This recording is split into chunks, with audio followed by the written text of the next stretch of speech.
കേന്ദ്ര സർക്കാരിന്റെ തൊഴിലാളി വിരുദ്ധ നയങ്ങൾ തിരുത്തണമെന്നും ഉൾപ്പെടെ 13 ആവശ്യങ്ങൾ ഉന്നയിച്ചായിരുന്നു ദേശീയ പണിമുടക്ക്. സംയുക്ത ട്രേഡ് യൂണിയന്റെ നേതൃത്വത്തിൽ പാലായിൽ പ്രകടനം നടന്നു. പാല ജനറൽ ആശുപത്രി ജംഗ്ഷനിൽ നിന്നും ആരംഭിച്ച പ്രകടനം സ്റ്റേഡിയം ജംഗ്ഷനിൽ സമാപിച്ചു. തുടർന്ന് നടന്ന സമ്മേളനം ഷാർലി മാത്യു ഉദ്ഘാടനം ചെയ്തു. നമ്മുടെ ഐതിഹാസികമായ സമരം ഇന്ത്യൻ ഭരണാധികാരികളെ ഇരുത്തി ചിന്തിപ്പിക്കുമെന്ന കാര്യം തർക്കമില്ല.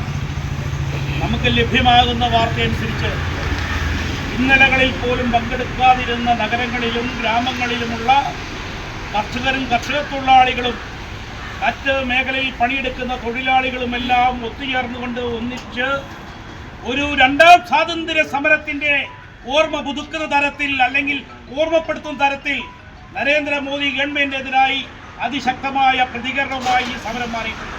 പ്രമുഖ ട്രേഡ് യൂണിയൻ നേതാക്കൾ പ്രസംഗിച്ചു. KSRTC സ്വകാര്യ ബസ്സുകൾ നിരത്തിലിറങ്ങിയില്ല.